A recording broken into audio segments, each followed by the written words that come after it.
Assalamualaikum warahmatullahi wabarakatuh. Di video sebelumnya kita sudah bahas lengkap Infinix Note 30, mulai dari unboxing, review, bahkan compare dengan beberapa kompetitor. Dan sekarang kita akan bahas apa saja kelebihan serta kekurangan yang dimiliki Infinix Note 30. Dimana poin seperti ini wajib banget kamu ketahui supaya tidak salah pilih atau menyesal di akhir. Dan untuk kelebihan yang pertama adalah spesifikasi yang ditawarkan sangat menggiurkan. Infinix Note 30 dibekali dengan kapasitas memori super besar 8/256 GB yang masih bisa ditambah dengan micro SD. Jadi bisa diandalkan untuk menyimpan banyak file atau aplikasi tanpa khawatir memori cepat penuh. Lalu untuk dapur pacunya, HP ini ditenagai dengan chipset yang juga gahar, MediaTek Helio G99 octa-core 2,2 GHz, fabrikasi hanya 6 nanometer. Dan untuk skor Antutunya mampu menghasilkan skor di angka 383 ribuan. Sudah sangat tinggi untuk harga 2,5 juta.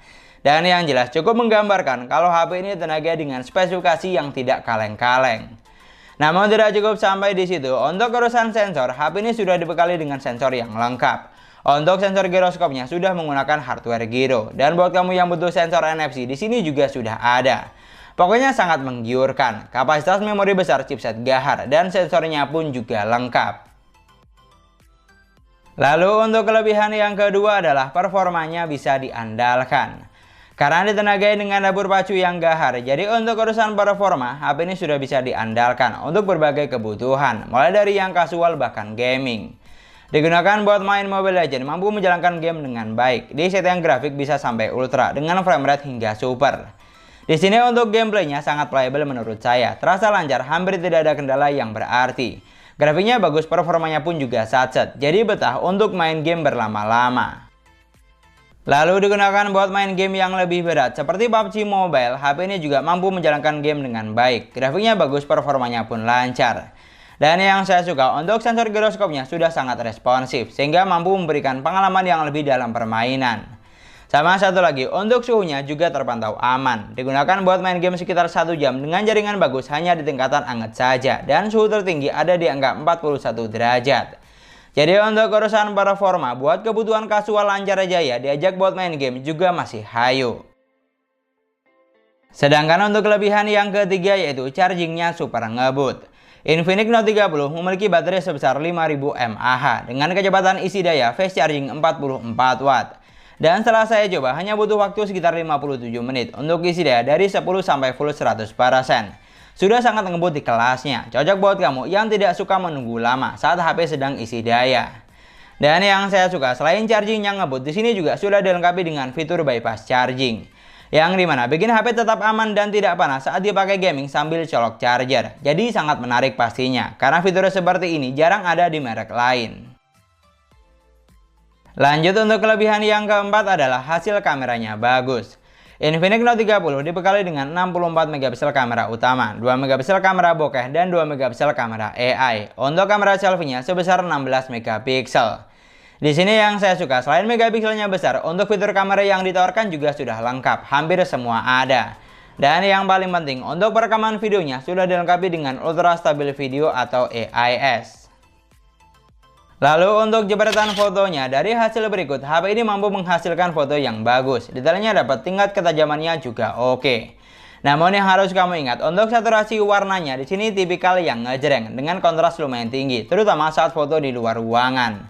Dan untuk foto pemandangan, warna yang dihasilkan cenderung ke arah warna kuning. Pokoknya ciri khas Infinix banget. Sedangkan untuk hasil foto selfie-nya di sini juga sudah bagus karena dibekali dengan kamera yang besar. Jadi foto yang dihasilkan terlihat jelas dan tajam dengan saturasi warna yang juga bagus. Cocok buat kamu yang hobi selfie. Pokoknya untuk urusan foto, HP ini tidak mengecewakan di kelas harganya karena mampu menghasilkan gambar yang bagus baik kamera belakang maupun depan. Dan tidak cukup sampai di situ, untuk hasil perekaman videonya juga sudah bagus, terlihat cerah dan cukup stabil atau minim guncangan. Tapi yang harus kamu ingat, untuk video kamera belakang, saturasi warnanya cenderung kuning, sama seperti hasil fotonya. Sedangkan untuk video kamera depan, di sini saya no comment, karena video yang dihasilkan sudah memuaskan di kelasnya, mulai dari tingkat ketajaman, saturasi warna, hingga kestabilan videonya. Dan untuk kelebihan yang kelima adalah harganya sangat terjangkau. Seperti yang sudah saya sebut, HP ini dijual dengan harga 2,5 juta.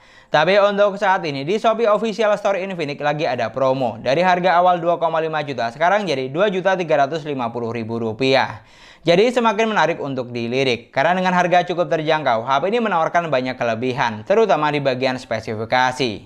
Karena jika kita cek di merek lain seperti Oppo, Vivo, Samsung, Xiaomi, Tecno, bahkan Poco, untuk harga di bawah 2,5 juta hampir tidak ada yang menawarkan banyak kelebihan seperti ini. Itulah tadi 5 kelebihan dari Infinix Note 30 yang harus kamu ketahui sebelum membelinya. Sekarang kita akan bahas apa saja kekurangan yang dimiliki HP ini. Dan untuk kekurangan yang pertama adalah dimensi bodinya terlalu besar. Di sini untuk urusan tampilan sebenarnya saya cukup suka karena HP ini sudah memiliki tampilan yang mewah baik dari belakang maupun depan. Dan untuk build quality-nya juga terasa solid dan kokoh. Tapi yang sedikit disayangkan, HP ini memiliki dimensi yang lumayan besar dengan ketebalan ada di angka 8,6 mm dan berat sekitar 219 gram. Jadi jauh dari kata compact. Dari apa yang saya rasakan, saat dipakai menggunakan satu tangan kurang nyaman dan akan terasa mengganjal ketika dimasukkan ke dalam saku celana. Lalu untuk kekurangan yang kedua adalah jumlah kameranya kurang lengkap. Di sini untuk besaran megapiksel yang digunakan dan hasil kameranya saya no comment karena sudah bagus dan bisa diandalkan. Tapi yang sedikit disayangkan untuk jumlah lensanya kurang lengkap karena tidak dibekali dengan lensa ultrawide dan makro. Memang sih untuk poin ini bukan sebuah kekurangan yang fatal, tapi akan lebih paket lengkap lagi kalau bisa foto makro dan foto ultrawide khususnya. Dan itulah tadi 7 poin kelebihan serta kekurangan dari Infinix Note 30 yang saya temukan selama pengujian. Di sini kalau kamu punya pendapat atau poin tambahan yang lain, kamu juga bisa banget tulis di kolom komentar. Dan supaya tidak salah paham, kamu juga wajib tonton video review lengkapnya karena kita hanya bahas kelebihan serta kekurangannya saja. Jadi kalau ada poin yang tidak saya sebutkan seperti dari segi layar, kualitas audio, operating system, dan daya tahan baterainya, berarti itu hal yang wajar, tidak masuk dalam kelebihan atau kekurangan. Jadi kamu jangan berharap lebih.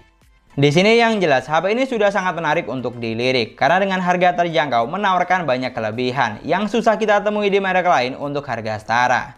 Pokoknya yang paling penting tinggal disesuaikan saja dengan kebutuhan kamu buat apa, karena semua produk pasti punya kelebihan dan kekurangan. Dan sekian dulu pembahasan kita kali ini. Semoga videonya bermanfaat, gampang untuk dipahami. Jangan lupa like dan komen. Kita ketemu lagi di video selanjutnya. Wassalamualaikum warahmatullahi wabarakatuh.